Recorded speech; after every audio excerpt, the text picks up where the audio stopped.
Welcome, it's this podcast. I'm your host, Zach Schwartz, and it's the first show of 2021 because, life got busy in the fall. Winter break, I forgot to take my microphone back home to Ohio, like an amateur. And after the first couple weeks of the semester here, I decided, let's bang out some more episodes. And of course, it is also helpful that we have so much going on, not only in the world of sports, but in the world in general. And I've been able to meet some great people who are going to be fantastic guests, but we have to go back to an old friend, an old reliable, a family member for the first episode of the year. And it's going to be an excellent UFC podcast with my great cousin, Ryan Lucchesi. Ryan, how you doing? I'm doing well. I'm glad to be back once again. I know I say that every time, but this is a good one. First podcast of the year, coverage of the UFC, recapping some Fight Island stuff. I'm excited. Yeah, of course, and Fight Island did not disappoint. That's for sure. With these couple cards that we were able to have there, with the midweek card and the pay-per-view, and then also wanted to let it breathe a little bit. I wanted to get past all of the "Is Conor done?" Pieces that came out. I don't know how many you saw on your various websites. I saw at least a dozen come out. What happens for Conor McGregor next? Because one finish means you're done in MMA, right? That's the rule we've seen.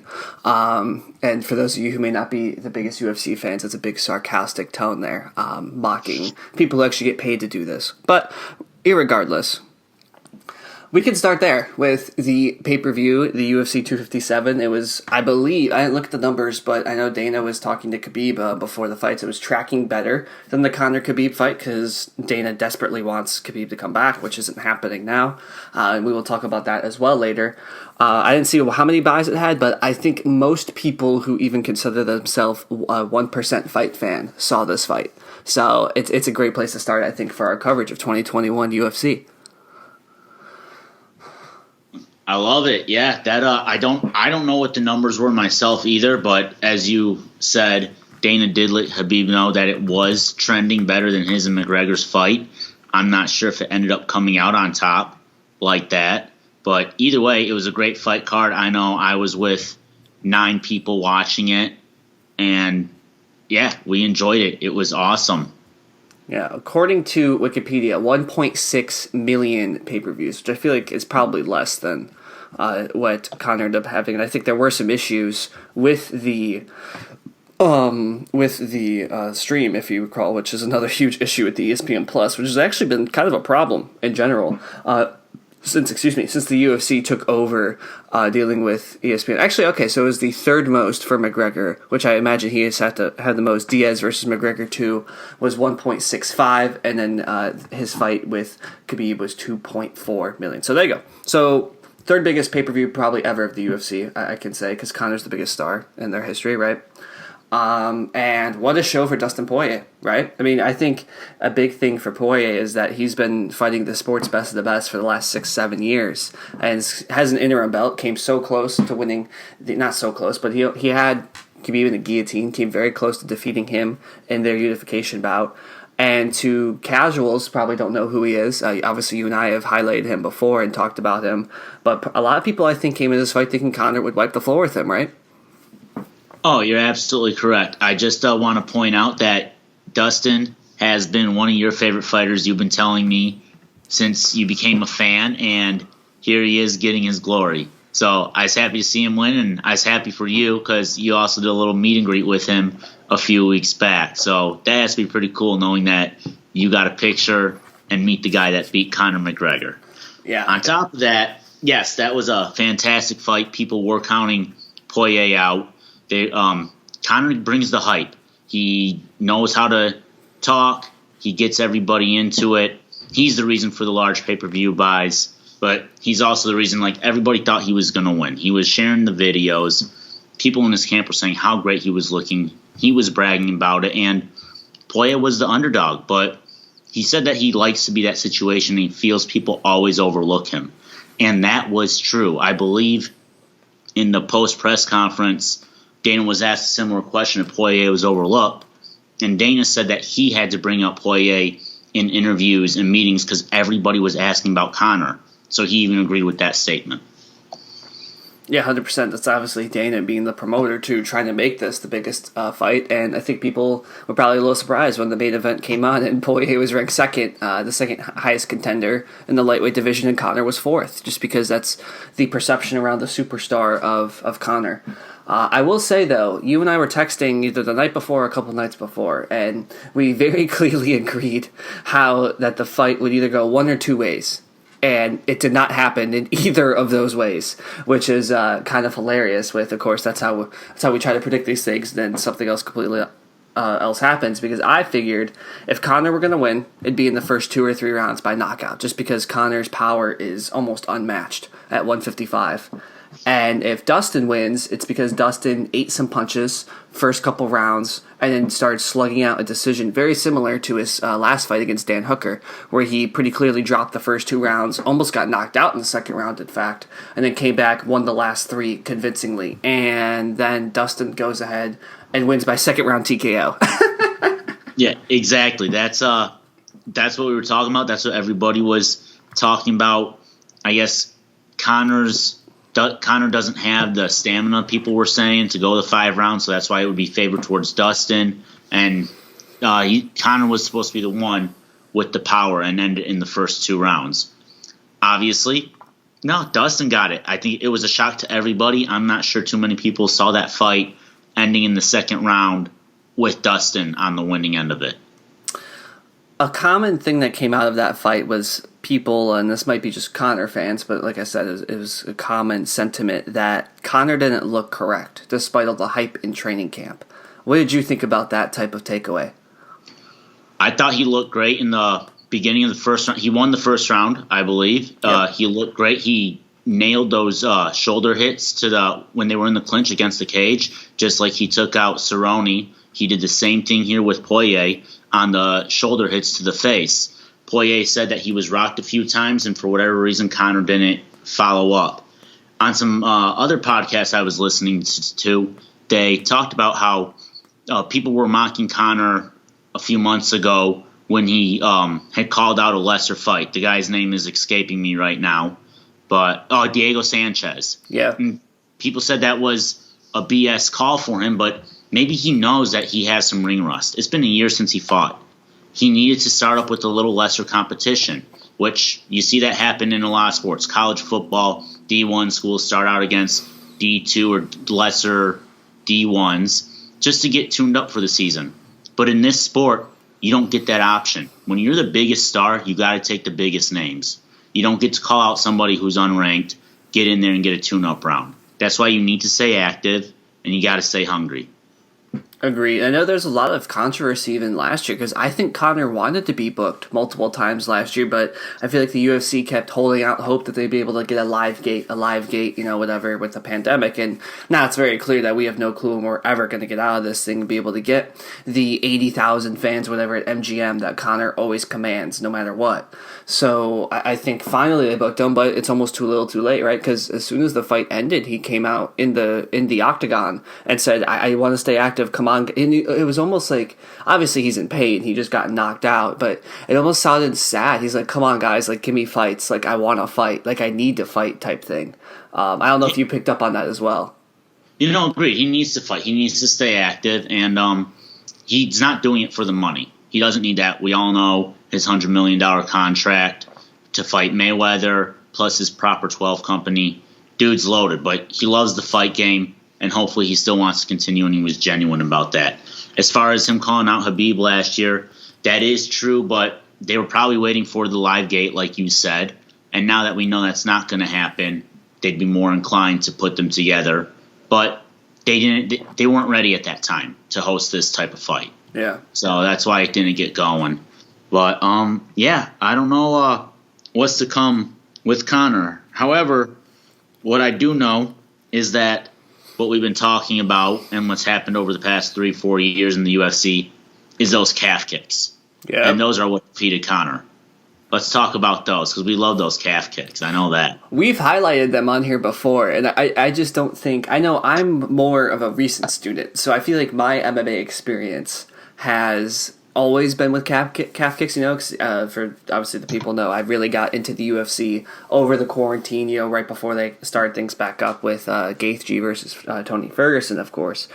But listening to the announcers, and especially people like DC and Dominic Cruz, and obviously the GOAT Joe Rogan, they've made it very clear that this is a recent development in the game, and that people are still working out how to defeat them. And frankly, I think if we shift a bit to Dustin and his game plan for this fight, Dustin usually doesn't have that many kicks in his game. Dustin's probably the most well-rounded martial artist I've seen, for this division at least, just in the sense that he's a power striker. He has the chin. He can counter. Once you saw in this fight, once he lands 3 hooks in a row, he's gonna swarm you, and you're not gonna, unless the bell rings or you're knocked out. He's not stopping with his stamina, and he can't grapple like Khabib can, but he can grapple, and you saw a takedown in this fight, and now we see now that he can also destroy somebody with calf kicks, and he's just very well rounded, and you may be better at something with him. And if we talk about potential vacant title fights, some of the matchups do,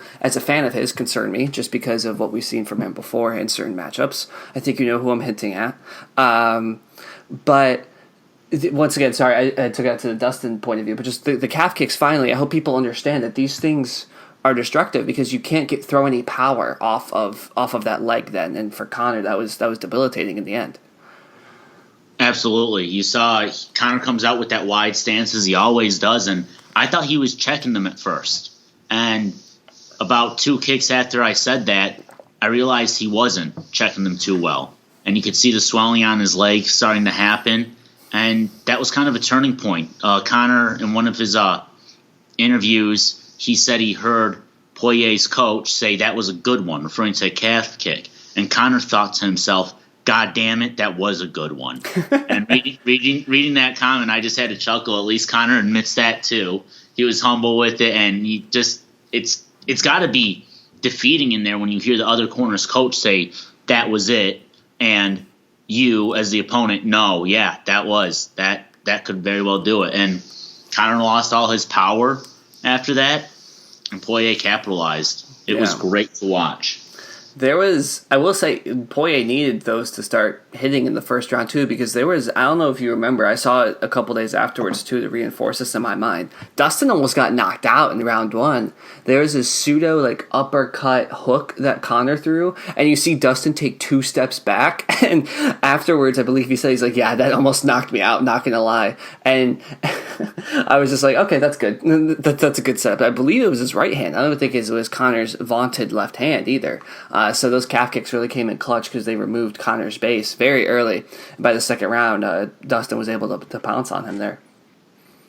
Yeah, I can't recall which hand it was, but I did hear that comment, and that's where if Conor would have followed up after Poirier was dazed and confused, that fight could have gone differently. For whatever reason, Conor didn't come in or wasn't able to capitalize on it. Poirier stayed in the fight, sent those calf kicks, and took away the power. Exactly. I agree 100%. And I think, too, so that's what I want to emphasize, too, that Conor didn't look bad. It was just a great game plan. He even said so afterwards from Dustin. But as a Dustin fan, I think he's really got to stop throwing away round 1. I know he talks about it based on to get the fighter's timing down, and I understand that's a viable strategy for him because he trusts his stamina and trusts his chin. But I mean, I can only imagine what his wife thinks in the arena when he's throwing away round 1 almost every fight, going down just eating shots. Oh, I agree completely, and I'm a huge Cerrone fan, and Cerrone's a notorious slow starter as well, and that has to change. I mean, you can't be losing round 1s. Of course, in a 5-round fight, it's a lot easier, but in a 3-round fight, that means you have to be there for round 2 and 3 to win those if you don't get the knockout or the finish. Exactly. But in a 5-round fight, you got a little more time, but I don't know if Conor is the right guy to be feeling out in round 1. I mean, somebody with power like that, you can't be doing it. And if Poirier continues to win and whatever happens with Michael Chandler, after seeing Chandler and Dan Hooker this weekend, I don't think Chandler's the guy you can afford to feel out and give away round 1 to. Yep. Yeah, 100%. I agree. And I mean, I didn't know we can shift over now to Michael Chandler. I didn't know too much about him coming in, but wow. I mean, people will look at Hooker and be like, well, he has a cool nickname at the Hangman. He looks lanky, but whatever. He's just a gatekeeper for Michael Chandler. That is not true at all. Hooker almost put out Dustin Poirier, so he now has lost 2 in a row, sure, but now that's two top flighted lightweights. So Dan Hooker is not someone to take easy, and he will be back, I believe. He's still pretty young, but what a start for Michael Chandler for his UFC career. That was incredible. I want to say I thought Hooker was looking good for like the first 30 seconds, but after that, I mean, Chandler took over and he swarmed. He dealt with that big height difference, and he was able to close the distance so he could get in range and land his shots. And it was a hell of a fight. It was a 2-minute and 31-second fight, and to watch Chandler do what he did was awesome. And to do it to Hooker is insane because Hooker and Poirier went the distance, right? Yes. They did go the distance. Yeah, okay, all right, yeah. They went the distance, but Hooker took all those shots from Poirier and was giving them back and eating them. So how strong is this Chandler guy? How heavy does he hit? Apparently very, as we saw. Yeah, I guess, that's our answer. So we'll be finding out. Can't wait to see more of this guy and what he does in the UFC. Completely agree. And I wish I had more to say with it, but that's just how. I mean, it was a short fight. You summed it up completely, right there with Michael Chandler. Yeah, I mean, I can't remember the whole details. There was a lot of punching going on, and that was it. 2 minutes, 31 seconds. There's not a lot happening there. Yeah, 100% agree. The other cards were great. Michael Chiesa, I don't know how to pronounce his name, gets a big win against Neil Magny. I mean, and whenever you can be more weird than Neil Magny in your fight, I mean, that's a victory in itself, no matter how the actual fight turns out. So good for him to get back in the win column there in the middleweight division. So maybe more contenders starting to sort itself out for the champion that I assume we'll talk about later as we get more into just the long view of 2021 UFC. But I think we need to talk more about Max Holloway. I think there's a lot to talk about there. Do you want to talk about the records he set or the records he broke, which were his own, and how he owns like the top 3 records, or just how he landed 600 plus strikes? I mean, which part of Max Holloway are we talking about right now? I mean, I think it all has to be in consideration, because every time Max, it seems, gets a little bit down. He lost the belt. He has a calf kicks again. If we recall, I believe we did a podcast after that, or before that fight night at least, to where we highlight Volkanovski's calf kicks and won the belt. Then again, he narrowly lost, and I think a lot of people scored that for Holloway to win the belt back in the second, the rematch instantly. And so they give him a guy where he's still the number 1 contender because of that close of a fight. They give him a rising stud, and I say stud even though he lost on one judge's scorecard 50-42, Calvin Kattar, because he is that good. And then Max just destroys him, and now the UFC almost has no choice to book the trilogy again after Volkanovski, or if Volkanovski defeats Brian Ortega, which is not a foregone conclusion coming up here. I believe that's on the that's in the March pay-per-view, March 6th pay-per-view. Because Max just is too good. You can't give him anybody else in that featherweight division right now. He proved that he needs to be back in the title contention as soon as possible. Oh, absolutely. The cool thing is about that Ortega fight coming up is that if Ortega wins, then we get a Holloway-Ortega second fight. The last one, Holloway pieced Ortega up. He got medical stoppage. Ortega was battered and bruised, and it was another one of those just onslaughts by Holloway. However, I think I want to see this trilogy. Even though I like Ortega more than Volkanovski, I'd love to see Ortega win. I think Max needs to take on Volkanovski. He has dropped 2 to him. Like you said, the second one was controversial. I think he should have won. He needs to get his belt back from the guy that took it from him. And then we move from there.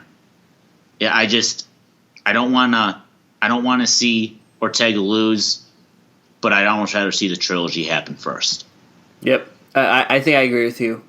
Especially because Holloway has, like you said, already pieced up Ortega, which, as an aside, I love the term medical stoppage in UFC, just because, as someone who is pre-med, just the whole sport is a medical stoppage. Which, I mean, you can do that with football, you can do that with however many sports as well, but I just love that. I just wonder how those doctors, they sit there, they're like, oh no, he's still good. Then they finally get in there, like, yeah, this is so bad, we have to call it.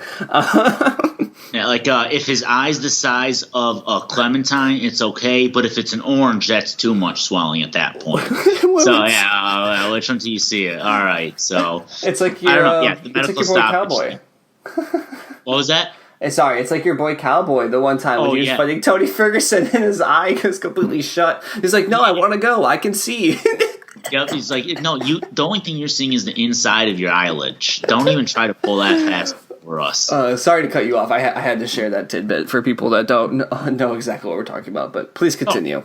No worries. No, I was just feeding off of what you were saying about, medical stoppage in the UFC. Kind of odd, but I guess they do have their limits. Keep the fighters safe, let's hope.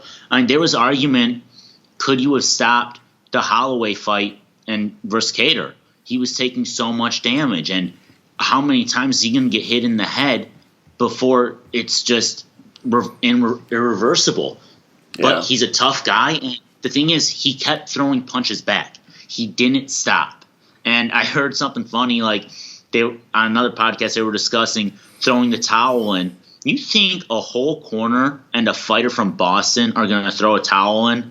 No, those East Coasters are just too damn tough, and they're not going to quit. So there was no towel, and was it up to Herb Dean to stop the fight? I mean, he is a referee, but Kattar was staying active. It wasn't like he was just slouching and slumping over. So medical stoppage, maybe. Rest stoppage, maybe. I don't know. He took a lot of hits that fight. Yep, I agree, but at the very least, I'm looking here at the ESPN results here, and they did give him the fight of the night bonus, so at least he earned some extra coin for his unwillingness to go down. Oh, absolutely, and you even heard Holloway after the fight was over, he shouted something to Kattar in the line of like, yo, we making that money, though. It's all good. So he knew right away. I mean, you step in there with Holloway, you go the 5 rounds like that, even if you don't land one hit, you're still getting fight in the night for that performance. Yep, for sure. Completely agree with you there.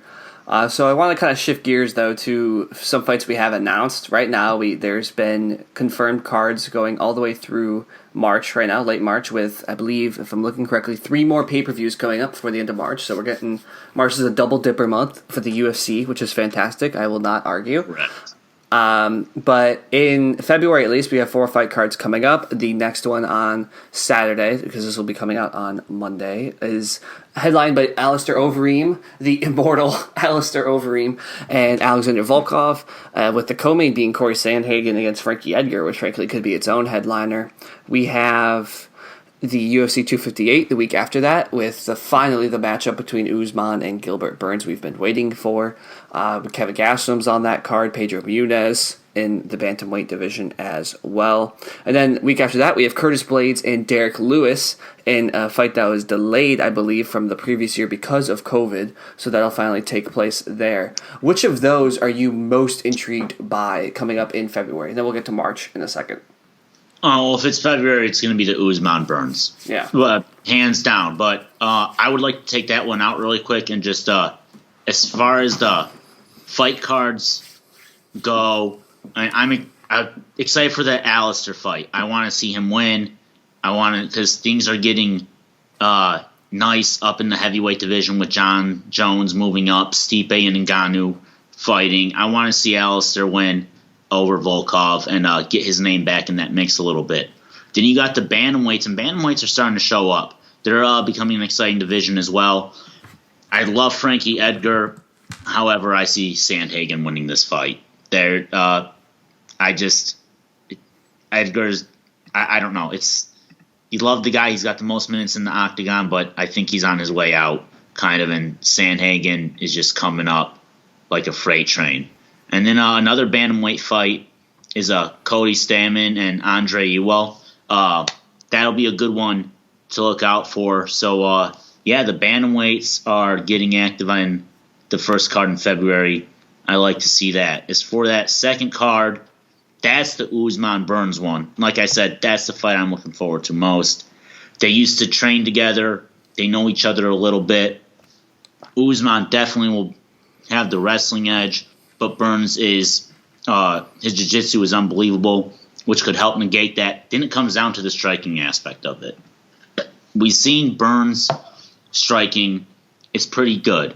And we've seen Usman, and it's great. We saw him go toe-to-toe, 5 rounds with Colby Covington, well, almost a full 5 with Colby, striking like crazy, which we didn't expect because previously we just saw him hold down Tyrone Woodley on the mat for a full 5 rounds. Then he comes back and goes 5 rounds on his feet.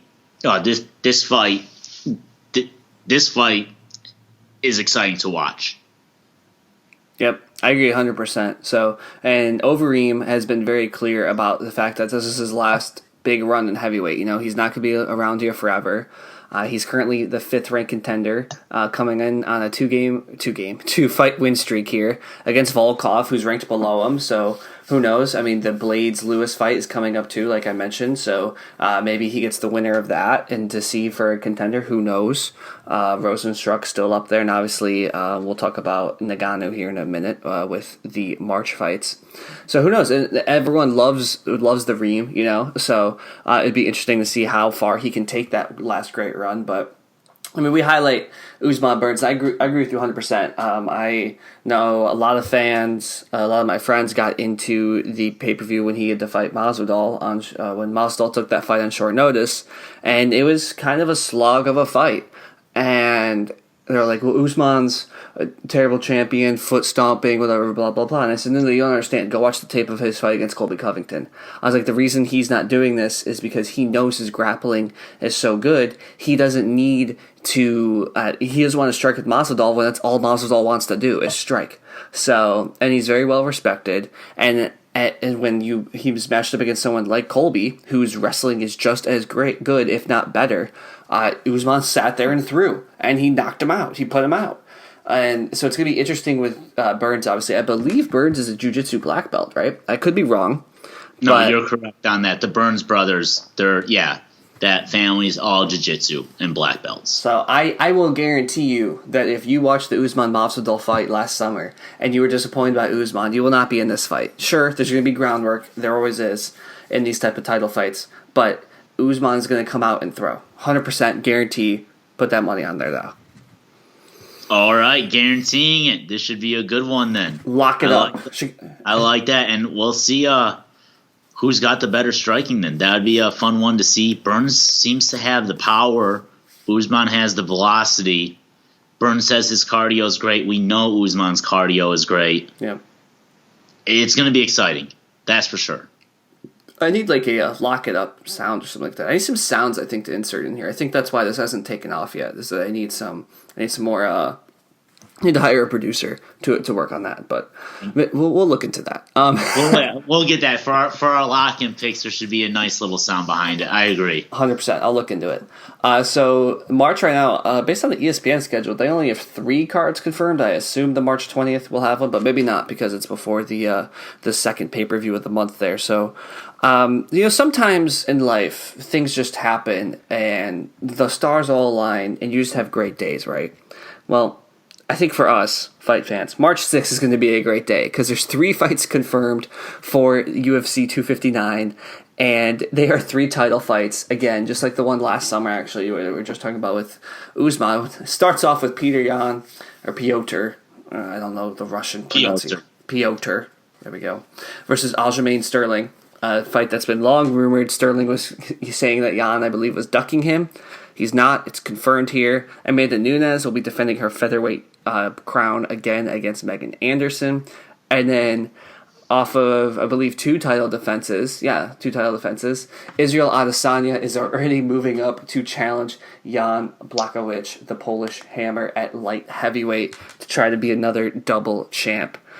So that is 259. The week after that, we have, finally, if this actually gets happening, because this has been rebooked now 3 times, Leon Edwards versus the UFC's rising star, Khamzat Chimaev, whatever, in the middleweight division. And then, like I said earlier, the second pay-per-view of the month will see Stipe Miocic defend his belt against Francis Ngannou and the aforementioned Alexander Volkanovski fighting Brian Ortega. Now you have 2 pay-per-views to pick from for the main event, or maybe it's a different title fight because I just rattled off 5 of them. Which of those is the most interesting to you, Cousin Ryan? You're asking the hard questions. You know they're all interesting, so this isn't fair.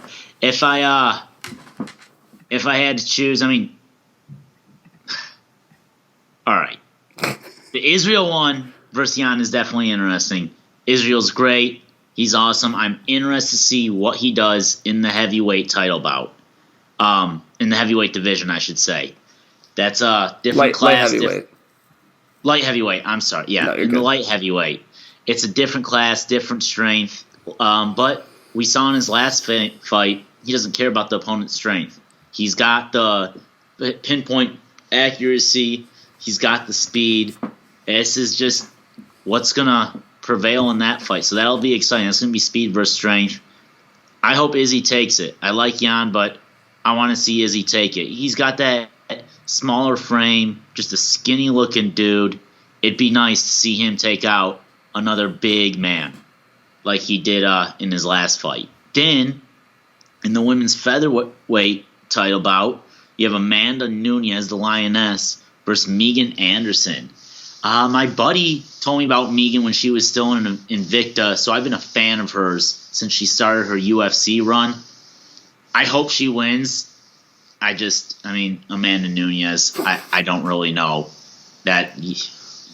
How do you beat her? We've seen her knock out Chris Cyborg in 45 seconds, while Cyborg was finishing all her opponents. So, yeah. I don't know. I hope Megan puts up a good fight. It'd be great if she won, but if not, it's going against Nunes, so that's understandable. Can I jump in here real quick with Nunes? Well, absolutely. Have you seen the whole Jake Paul thing with Conor? And how Jake... I think you can tell the story because I know what you're talking about. Yes. So Jake Paul, famous YouTuber. Some people don't know this. I thought I mentioned this a bunch of times, but grew up near me in Westlake, Ohio. Who I believe his brother Logan called the mean streets of Cleveland, which is laughable. But whatever. They're famous. They're doing well. It's fine. And actually, I think Jake's a pretty good boxer. I'm not gonna lie. Obviously with his knockout of Nate Robinson, he actually looked like a decent boxer, and he's now working up to train. I believe he's fighting actually Ben Askren next. I don't know if you saw that in a boxing match, which should be interesting because Ben Askren's not known for his boxing per se. So that's a different conversation, I think. But what happened with this is that Jake Paul wanted to fight Conor McGregor, and Dana White, Conor responded, but Dana White said, "We'll give him Amanda Nunes." Yes, that's what it was. I knew Dana fitted in there somewhere, and that was great. Yeah, and it was what did he say? We'll give you Amanda Nunes, or did he say that? I thought he said that Amanda Nunes would knock you out or something. That's what would happen.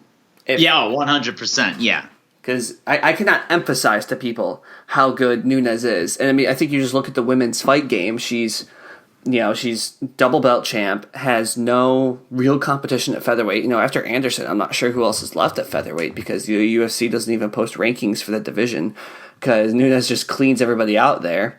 And I try to highlight it because the only person that I think could conceivably actually beat her is Shevchenko, Valentina Shevchenko. If Shevchenko moved up or if they met at 130 or something like that, I don't know. But the problem is they've already fought twice, and Nunes beat her twice, and I know the second fight was close, but still, Nunes has already done that twice, so it's just it's ridiculous how dominant she is. She's more dominant than Alabama in college football, to put that in perspective, literally. And that's pretty dominant. That is absolutely dominant. She's I'd say she's done more now than what Rousey did. when Rousey was the most dominant champion. Easily. And she actually knocked out Rousey, I believe. Yes, she did. First round, that was sad to see Rousey go down like that. But, yep, she knocked out Rousey, and then she took over. She's carrying the torch now for the women's, not just division, but the women's UFC and all the fighters in it. Yep. So that'll be a good one to watch, too. I think Nunes is going to win that one. Then there's the Petr Yan, Aljamain Sterling. I hope Sterling wins that. I'm excited about it. Just not as hyped up as I am for the Israel Adesanya one. Yeah. And then when we move into the last one of March, you know what? This is my favorite one. The last one of March. That would be the Stipe versus Ngannou. I'm excited. I want to see Stipe win. That's the one I'm most excited about. I like Stipe. I was in Cleveland, Ohio, when he earned his belt the first time. Was it the first time? Yeah, when he got over Alistair. Yes. Yeah, because that's for the interim belt, correct? Yeah, that was correct. It was vacant at that point due to all of Jones' BS. No, Jones wasn't. Oh, man, I'm screwing this up big time. Sorry about this, folks. I'll look it up. Don't worry. Keep going. Keep going. Either way, I like Stipe. I want to see him beat Francis. He's already beat Francis once, and I hope he does it again. The thing is it going to be in the smaller octagon? That could favor Francis because Stipe won't be able to get out of the way of Francis's punches. When you go from a 30-foot octagon to a 25, it changes the game plan drastically, and it doesn't allow for much space. And when you're facing a striker like Francis, who has one-punch knockout power, as we've seen, you want room to move around and maneuver. And the more space you get, you can set up your takedowns easier. So Stipe, we've seen him weather a few punches from Francis before, but this closed octagon, smaller octagon, could make a difference. That's the one I'm excited about, and I want to see Stipe win that. Yep. Okay, so he won the belt off of Verdum in Brazil, and you were in Cleveland for his first title defense against Alistair. Thank you for clearing that up. You would think I know that better, but no, you're good. Sorry, just a lot of UFC stuff. Can't keep it all together. I know it's hard to explain to people. They're like, "So what is the league? It's a league." I was like, "Well, it's really like 15 separate leagues that you can kind of move in between sometimes." Like it gets really confusing. But yeah, of course, I want to see Stipe win. Yes, absolutely, and keep in mind these belt change hands all the time. It's not the Super Bowl once a year. It's not the football playoffs once a year. It's not March Madness once a year where you can go back, who was the heavyweight title holder in 2018? Well, first part was this guy, second part was this guy. Right. It changes over multiple times a year. So very good point. I gotta say, I was going to look up the odds for Stipe because I know he's an underdog against Ngannou, which the disrespect to have the champion being underdog. Yeah, Stipe's a plus 125 underdog right now on Bovada at least. And I looked at 259 because ESPN kind of is a little bit behind, with some of the stuff they've posted. And I forgot, Alexander Rakic is fighting Thiago Santos in that main card, on that card. Benavidez is on that card. Dominic Cruz is on that card again. Our boy Drew Dober, plus 260 underdog against Islam Makhachev. So we're gonna pin that one. This card is also, it's not just the top 3 fights, but it's super deep. Sean Brady's on here. Tim Elliott. It's insane. That card, they're bringing it for that card. Yeah. So they are absolutely just trying to destroy any sort of record. That'd be a great one to watch. Kai Kara France is on that card too. Mm-hmm. So you want to watch a card and buy into it. This may be the one. Yeah. So I'm sorry. I didn't mean to derail you. I just had to talk about that because I forgot about that. Yeah, overall, as a card as a whole, that March 6th one. Yep, exactly. Have to watch it, and we will be.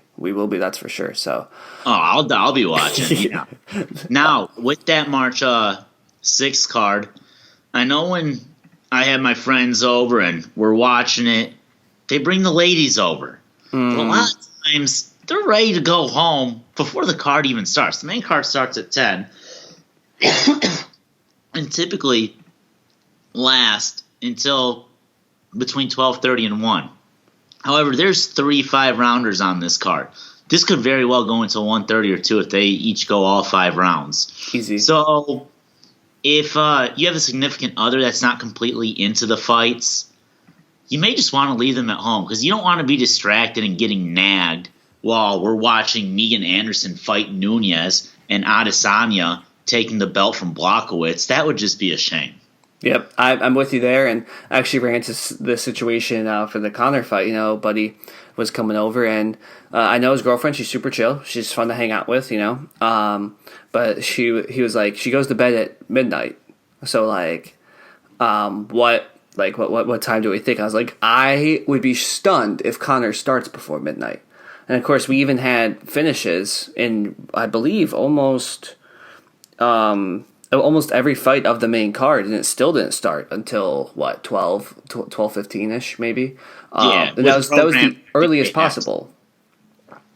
Yeah, I think with the programming, they kind of have to show stuff in between the fights, give the times, because if a fighter's slated to fight at this time, but the fight previous to it ends in 1 round, you can't start them to 20 minutes early or whatever. You still have to give them some time to prepare, I'm thinking. So they do start. It does go faster, but it's not like they just go back to back to back to back. So yeah, it's going to be a light night. Hunker down and just be with people who want to watch the fights and not want to go home. That's all I'm saying. Didn't mean to bash the ladies here, but that's just how it goes. It's that, and you also have friends. I'm sure you have friends. I have friends too that just want to rage, just want to just get super party super hard, or whatever. Even in small groups or whatever like that we have to do because of COVID, and just want to keep drinking and drinking. And it's like, well, I actually want to analyze and watch these fights and really be able to dissect them and understand them. You have to be. The thing with UFC is the pay-per-view makes it so that you almost have to invite people over. But the flip side is you have to be very selective of who you invite over. You have to think about group dynamics. You have to think about people who want to watch the fights. You have to think about why people are there. You really do have to think about it and take care of it. It's not like an NFL game. We just invite people over and you get the gist of whatever. Aaron Rodgers is throwing 350 yards. You get the gist of the game, right? Actually, the Super Bowl, perfect example. You get the gist of it, right? You don't need to stay too in depth, whatever. There's replays. If you miss the knockout punch, you're missing the knockout punch, or you're missing stuff like calf kicks. You're missing the whole reason why Conor was knocked out in the second round. I agree with you there. It's not just the ladies, even though we singled them out. You just have to be very careful about who you invite over, I think, just in general for these type of things. I love that breakdown. Exactly. I mean, you don't need people running around trying to distract you. Now, this is going to show the age difference here a little bit, but last week for the McGregor fight, my friends, we're 30 now, so we're not as raging as we used to be. Like you young 21-year-olds who just want to booze and get drunk, which I did plenty of. But what was the distraction at this party was people wanted to play a board game called Catan. I enjoy the game. I do. I've just recently gotten into it. It's a fun game. But you think I'm going to sit down and play a board game that requires focus while the fights are on? You are out of your mind. Absolutely not. There's 2 games going. You don't need me to join one of those games. You guys can continue playing your game without me because there are fights are on. Please do not ask me to play a board game over watching the fights. That's disrespectful. I'd rather be getting hammered than playing a board game while watching the fights. I can tell you are red. You are so red in the face right now.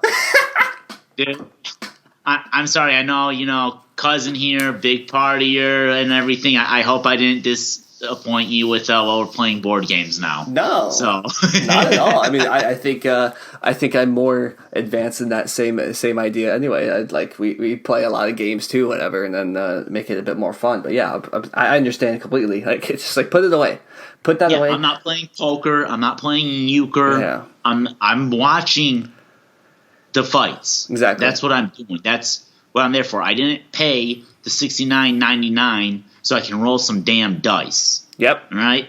I'm watching the fights. Agree 100%.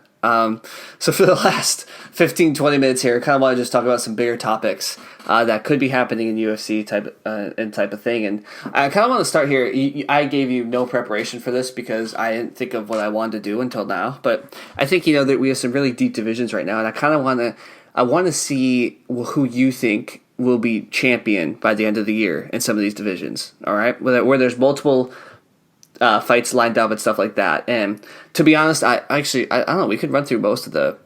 I think there's a lot of possible turnover in the men's one, and before people claim other things, I think it'd be a real shock. The real debate is the strawweight division for women, because it's either probably going to be Wei Li or who's the current champion, or Rose. I see one of those two being champion at the end of the year. You go on up. Valentina's going to stay bantamweight,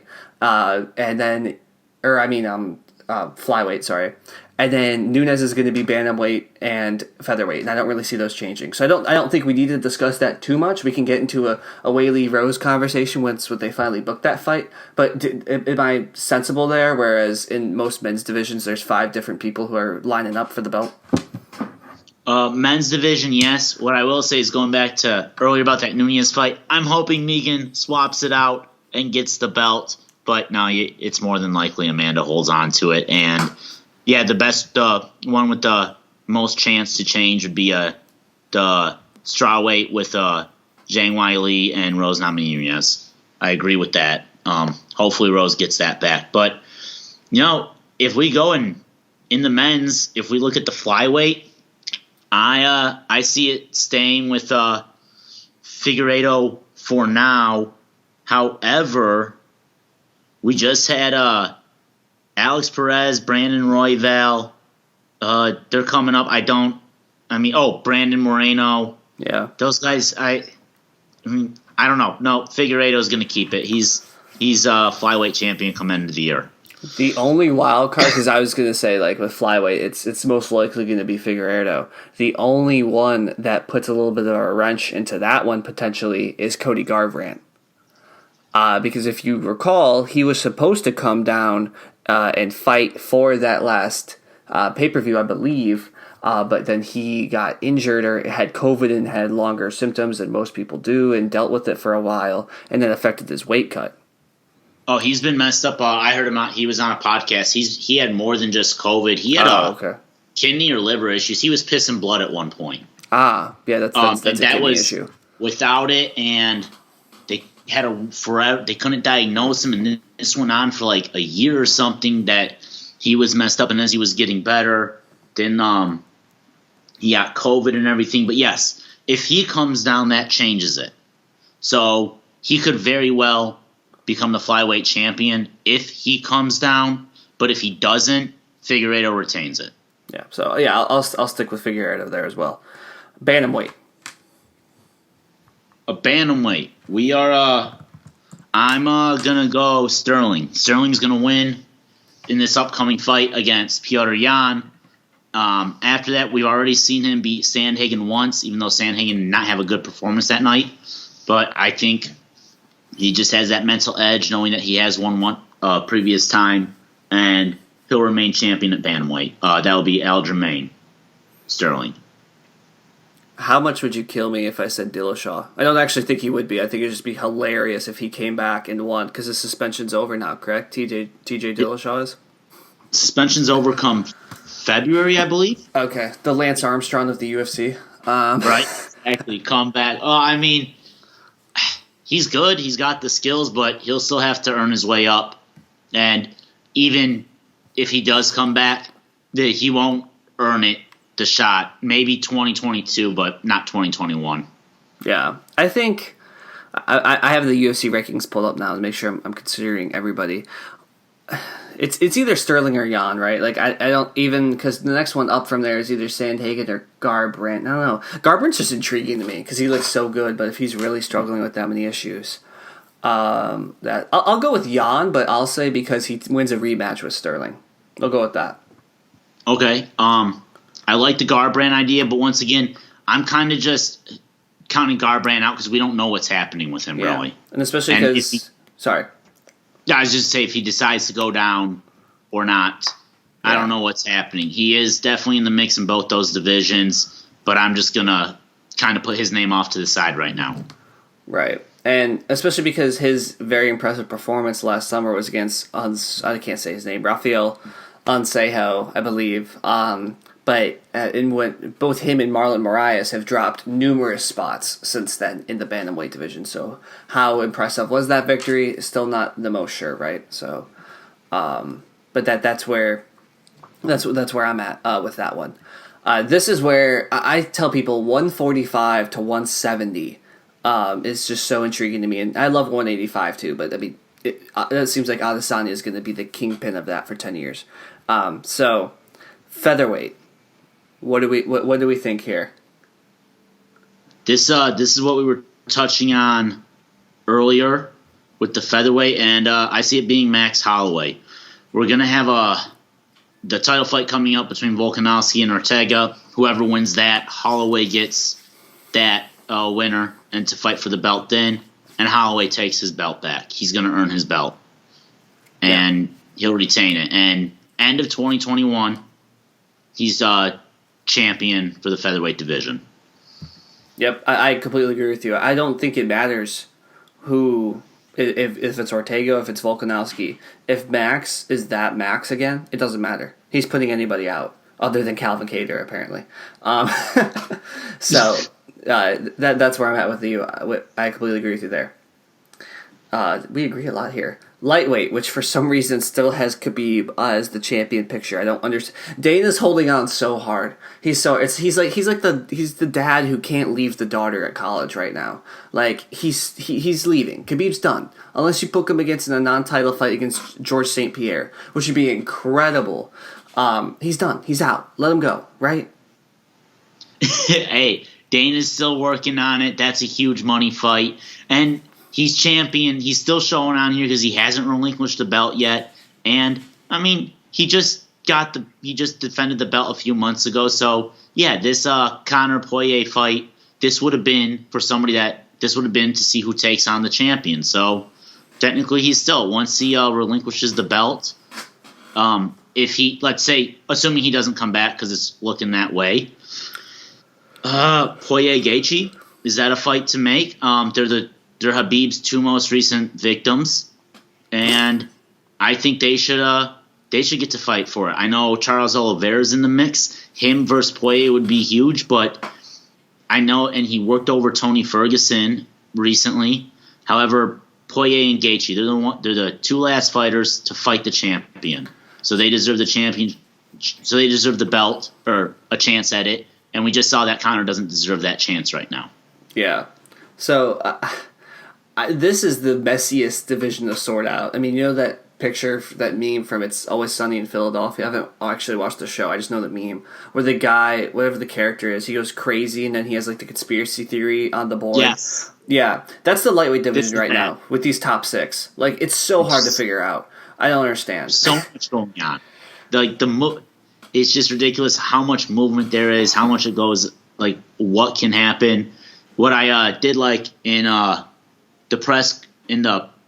pre-fight press conference last week, somebody alluded to kind of having a bracket style, I believe, to figure out the fighters and who the champ is. And right now, I think that's a great thing to do with Poirier, Gaethje, Oliveira, Chandler.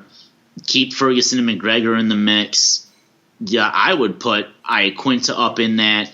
You could do a top 8, top 10 style lightweight bracket to figure it out. I know that's what the PFL does, so UFC probably won't do that. But there's so many good fighters in this division, so much room for movement. I hope the next champion is one of two people, Poirier or Gaethje. Yeah. And because they deserve it, in my opinion. After that, whoever wins that fight, I believe Oliveira gets the next chance. I don't think it's fair to give Chandler Oliveira because it would only be his second fight in the UFC right away. He could take on the loser of the Poirier-Gaethje fight while Oliveira goes up to fight the winner of it. And then, yeah, if Chandler comes out on top in his fight, then he gets to fight for the belt. But I think he needs one more non-title fight at least, minimum. Yeah. I feel like, so if I agree with the bracket style, because basically I think these top four are going to end up doing it, and whoever wins for the vacant will defend first against the winner of the other two, right? That's what's going to happen here, or what should happen at least. Who knows? But one half of if Dustin doesn't fight for the vacant belt next, he like if it's not even called, if it's not called that title, he should leave. He should leave the UFC because it's ridiculous. He's already calling himself the champion, which I think is kind of funny. I think it's one half him, and I have a feeling that they're going to put Olivier in there, which I don't disagree with. The man's on an 8-fight win streak, and I know those fighters may not be the greatest. I mean, he submitted Kevin Lee in a guillotine, right? That was his second to last fight. Wrecked Tony Ferguson, who is another conversation, which actually I want to bring up in a second because I think Dana has to do one thing with Tony and somebody else. So I think it's going to end up being Dustin versus Olivier, but I think it's crazy because you say Dustin should fight Gaethje. Max, my brother, who I almost had on for this podcast, we'll do that another time with the three of us, says it has to be Olivier, and then you have some of the ESPN reporters who are saying it has to be Michael Chandler, and I'm just like, what do you guys like? There's so much diversity here. So if they did do tournaments, they probably would do a 4-person, but I think what you could do is do Dustin Charles and then have Gaethje fight like the prove it fight against Chandler and really give Chandler a chance. And I think that what the UFC probably does want is Dustin versus Gaethje, and I think they would still get that with that because I imagine that Dustin will not let himself be manhandled on the ground like Charles likes to do, like he was against Khabib. Yeah, definitely going back again. Chandler does not. He's not in the belt talk right now. I stand by that. He doesn't deserve Poirier and Poirier's next fight, it'll be for the belt. I think by that time, if Poirier fights again, we know Khabib is not coming back and he's been stripped of the belt, so it's vacant. Or Khabib is coming back and Poirier gets to try to take it from him. And right now, he is calling himself the uncrowned champion or the uncrowned king. And that's fair enough. He put on a great fight and he deserves that record, I guess. Now, if Khabib didn't say he was retired and Poirier still put on this performance, then obviously you can't call yourself the uncrowned king. But right now, the king's gone. The king's missing in this division and the throne's waiting to be taken over. Yeah. The Oliveira, I don't disagree with the Oliveira versus Poirier. Dude is a mastermind, like you said, 8-fight win streak. He's looking great. He deserves it too. I just think it would be cool to get the last two people that have lost to Khabib. So here's another thing that we haven't discussed yet. How many more pay-per-views would Poirier versus Gaethje 2? Poirier knocked out Justin Gaethje a couple years ago. How many more pay-per-views would vacant belt Poirier versus Gaethje get over Poirier versus Olivier for the same belt? Oh, I think Gaethje gets more. I mean, as far as numbers, I don't know. I don't know like what significant amount though, right? I'd say so. I mean, if we're talking, what was it, 1.6 for the Poirier Conor fight? I mean, I'd say his Gaethje fight could be geared up to get 100 to 150,000 more than the Oliveira fight would. And keep in mind, I'm not even looking at 1.6 for that fight. If that was 1 million viewers for that pay-per-view or 1.2, we're looking at 8 to 10% more. Yeah, I would say... Which is significant. Yes. Yeah, 100%. So I think I'm with you there. It would be a lot more than the Olivier, because people, Oliveira's style isn't necessarily, it's a fighting fan style, sure, but I mean, Gaethje, Dustin, all they have to do is run those promos of the first time they fought, which was a war, and Gaethje was actually knocked out on his feet because he's such a savage from Poirier that's all they need to do, and then you put the two behind it after it, and it's for the vacant belt. And there you go. And those are just two warriors. And I think now that I think about it, I think that's what's actually going to happen. And then they give Olivier to Chandler for a different type of test than Dan Hooker. And then that would be the first title defense.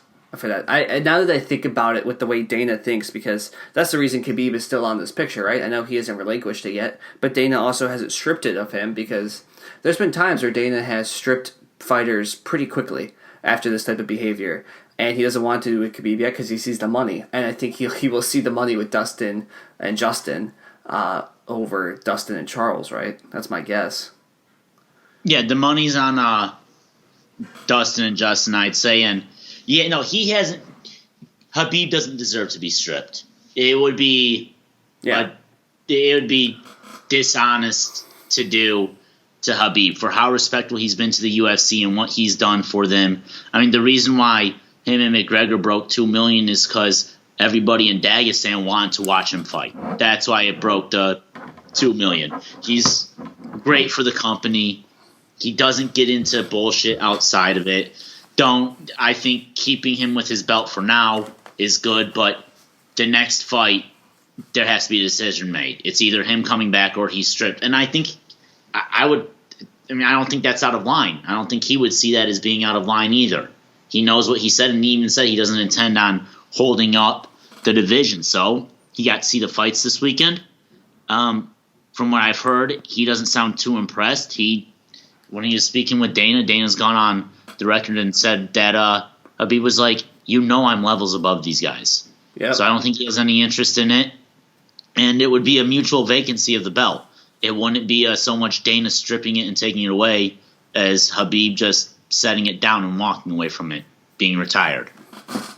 I agree 100%. So with all of that, who ends 2021 and with the lightweight belt?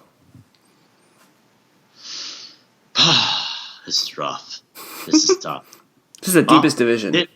I'm going to keep us hopefully agreeing, and only because of the fanfare of it, but let's go with Dustin Poirier. I'm going with Dustin Poirier. He looked good. He beats Gaethje. He beats Oliveira. He beats Chandler. He beats any of those guys. Let's do it. Poirier, champion, lightweight, 2021. I mean, as a miserable Detroit Lions fan, I have to agree. The one person that has hope, and Barcelona's struggling right now as well, is Poirier. Gaethje terrifies me though, personally. Yep. Like that is the fight to make is terrifying. So if they were to do Charles first and then Gaethje, I might say Gaethje would end it. Or if it's a rematch type thing, I could easily see that. Because those two, sometimes people get upset with the instant rematch of the title fight. But those two could easily put on a classic that would be worth it immediately. And the UFC would run it back, no issues. So, I think we agree there. One last note in the lightweight division. You have to match up Tony Ferguson and Conor McGregor, right? I mean, I would love that. I wouldn't mind it, given the fact that Tony hasn't been doing too hot. Conor just got rocked. Oh, Conor's under a 6-month suspension now, but Conor just got rocked, as we saw. I mean, maybe that'd be a good way to shake off some ring rust for Conor. And Tony's still definitely a dangerous fight. He just hasn't looked himself as much the last 2 fights. He got beat up by Gaethje, and then he got worked over by Oliveira. Maybe Conor versus Ferguson would be it would absolutely be a fun fight to watch. I would not mind seeing that. Everyone says Nate Diaz, and I get that because that's going to sell pay-per-views out the ass too. But I don't know. It's at this point, I was like, Nate Diaz just talks so much. You know what I mean? Yeah, and I don't know if Nate's coming back or not, if he wants to. I don't know what type of shape he's in and what he's doing for training. It would... I'm not well, I'd be excited if they announced Conor Diaz. I'd be excited for that fight, but right now, I just don't care for it in the sense. Exactly. Like it might have been the fight to make. I don't know, 2 years ago, just to run it back. But like Diaz is almost just not like if Conor really wants to get back to where it is. The fight is not Diaz. The fight is the rehabilitation fight against Tony Ferguson, and then seeing how the top 4 plays out in the next couple months, right? I mean, and everybody's going to have a different opinion on it. And I'm not big on the whole Diaz thing. I'd rather see Conor Tony. That would be exciting. 2 wild guys. That would be fun, absolutely. And just see how Conor handles Tony's weird way of fighting. And Tony can fight off his back, too. Yes. So if Conor were to be on top, who's going to do that? And we know Tony can strike, and we know Tony can take power. We saw Tony take Gaethje's power. Yes, I mean, literally knocked out. I know we keep talking about the best of the best. Sorry to cut you off, but like Tony was also knocked out on his feet, and like I have to emphasize, it doesn't happen all the time to people who are just listening to this type of talk for the first time. Like these guys are just savages. It doesn't make any sense how you could be knocked out on your feet, but these guys are the ones that have it happen. Sorry, I just had to interject right there. No, absolutely, that's a good thing to point out, and I agree with that. So I think Conor Tony's what we're concluding on. Diaz, exciting, just not too intriguing right now. Agree. Welterweight. Well, Burns and we have the Burns, or we have the Burns Usman fight coming up. Winner of that, I like Usman. I like Burns. I'll go with Usman. I'll just say he stays champion there.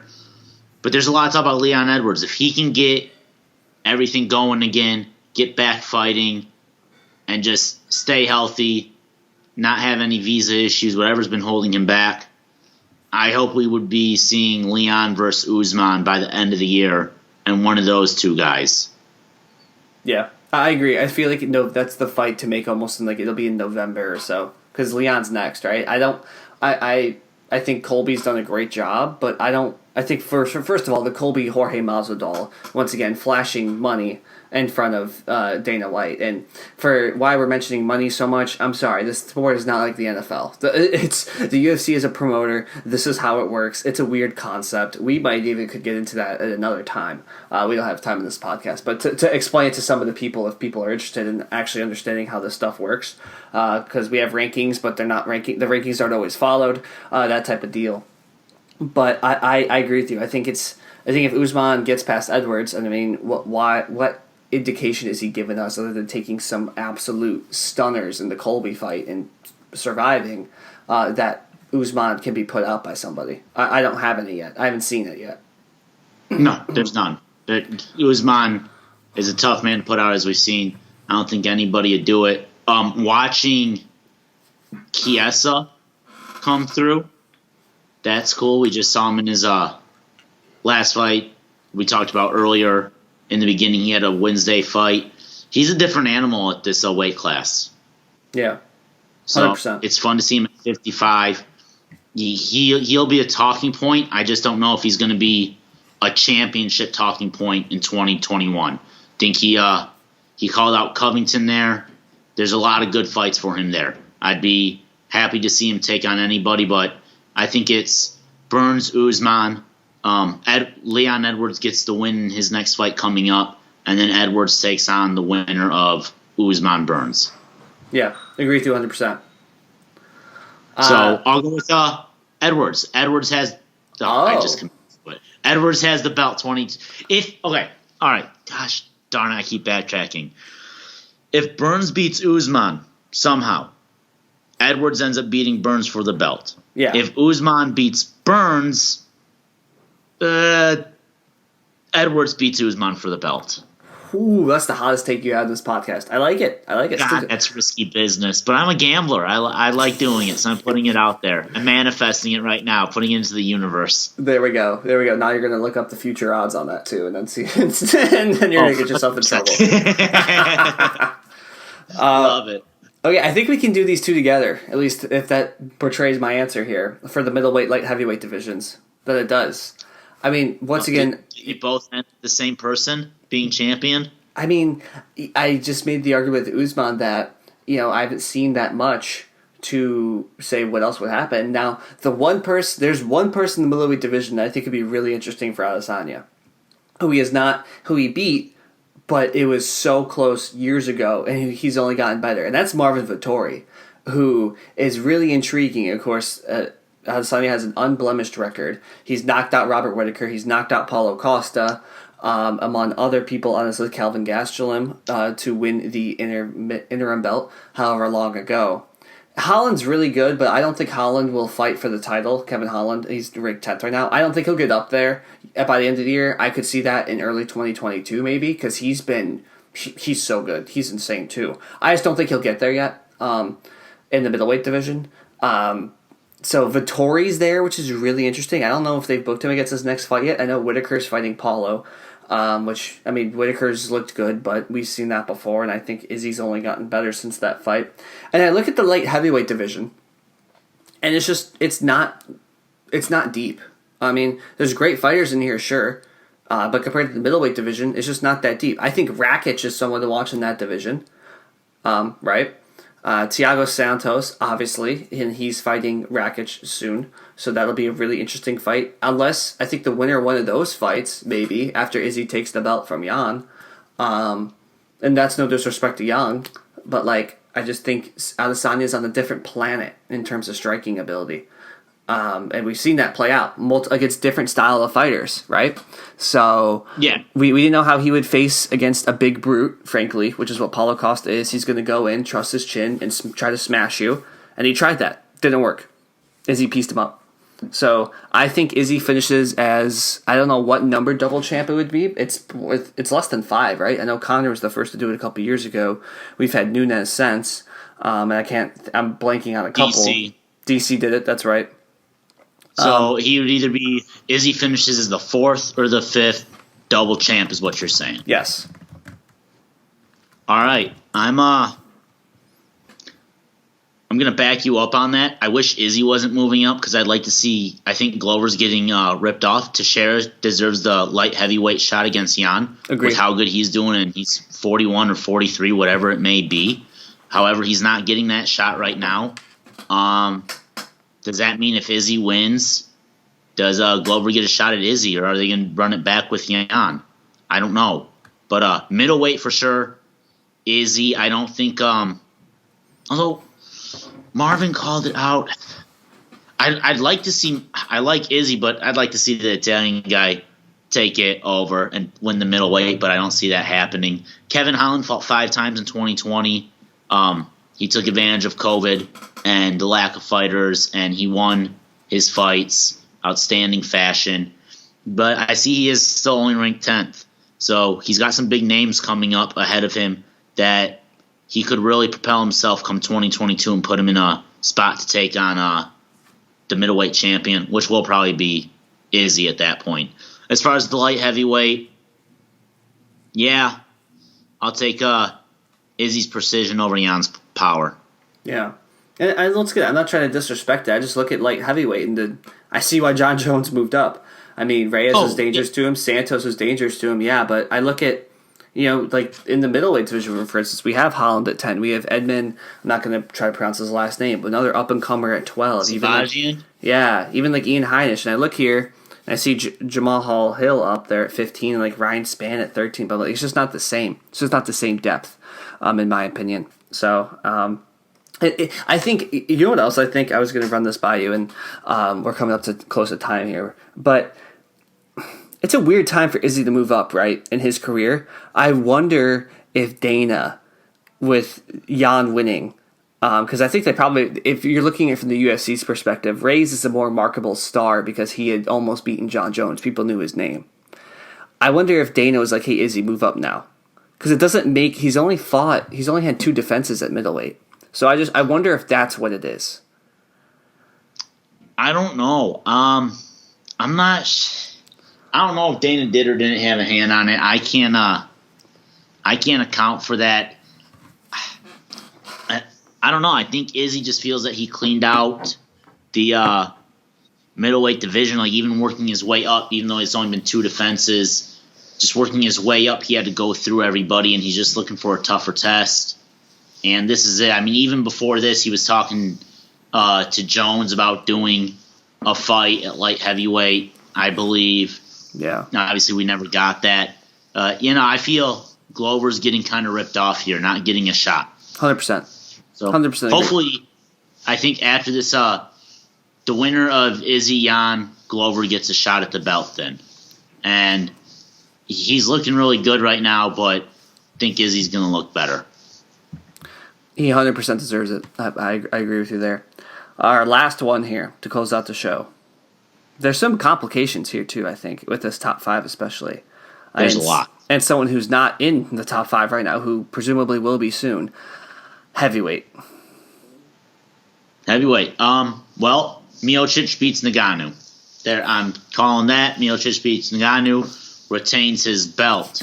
You get Jones in there. Jones probably going to get the winner of that fight. So I'm thinking it's Stipe. Then Stipe over Ngannou, and then Jones gets a shot at Stipe. And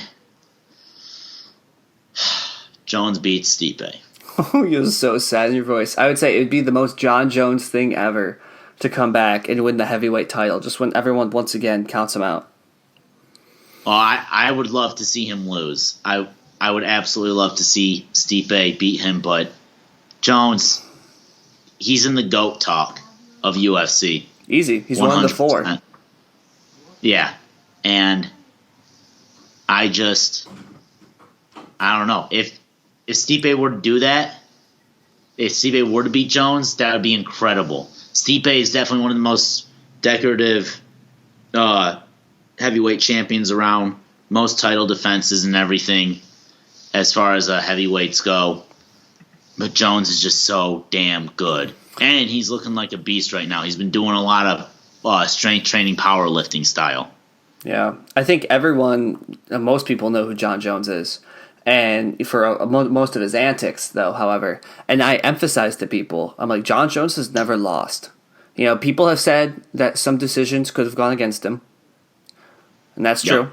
Every fighter has those, though. Every fighter actually has decisions that go against them. Every fighter, sometimes has issues. His one loss is due to the fact that he was DQ'd from elbows that shouldn't have even been illegal. So I try to explain that to people. I was like, this man has never been beaten in the octagon before, even though you could argue he's tried to beat himself many times with the type of all of the arrests, some of the PED issues, the cocaine issues during the DC fights. Like, he's never been completely beaten in the octagon, and Stipe will do it. I think heavyweight Stipe Miocic will still be there at the end, and after he beats Jones, there was talk that he might retire after finishing the DC trilogy. He did that. He's back. I don't know why he's back facing Francis Ngannou, because that's terrifying, but I think I was joking earlier that as a champion, how disrespectful is it that you're the underdog. I frankly thought it'd be more. The fact that Stipe is plus 125 shows the amount of respect that people have for him as a champion and how technical he is on his feet against Ngannou. And of course, he's already beaten Ngannou once.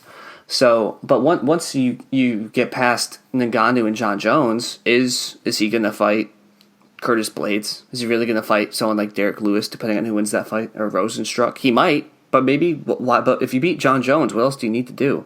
So I guess the only variable there would be if the UFC sets up a vacant heavyweight belt before. And Stipe doesn't fight that often, so I assume he'll fight John Jones later this year because he's already fighting in March.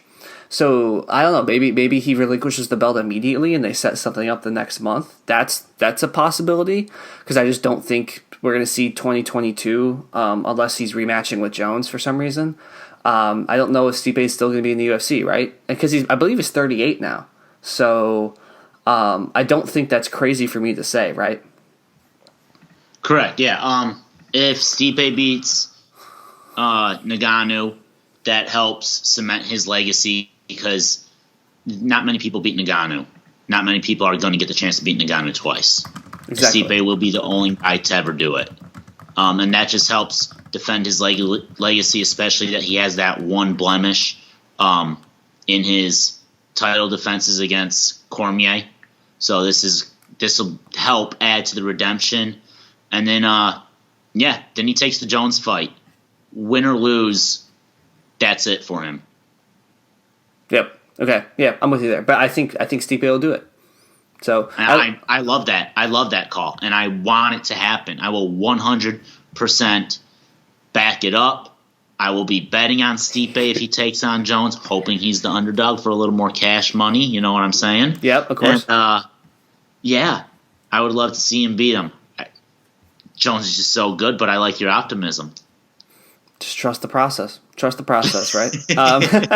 Yeah. So I think we actually we agreed on a lot of that, but disagreed just on a couple athletes there, the fight come up. But I think we see the year unfolding. The UFC is poised to have an excellent year with some of these divisions and fights they've already made, they've already set up. That's why I'm kind of glad we did this now rather than 2 weeks ago, because we've had so many more fights announced. So the UFC is kind of revealing their plans, and I'm all in. I'm ready. I mean, I'm ready for it. I'm ready to have it come. All right. Yeah, it's going to be great. There's a lot of movement, every division, like you said. There's a lot of stuff going on. 2020 was a great year. 2021, I believe, can be just as great. 100% agree. And hopefully, some of this stuff, this vaccine starts getting rolled out, and I think it's been doing pretty well.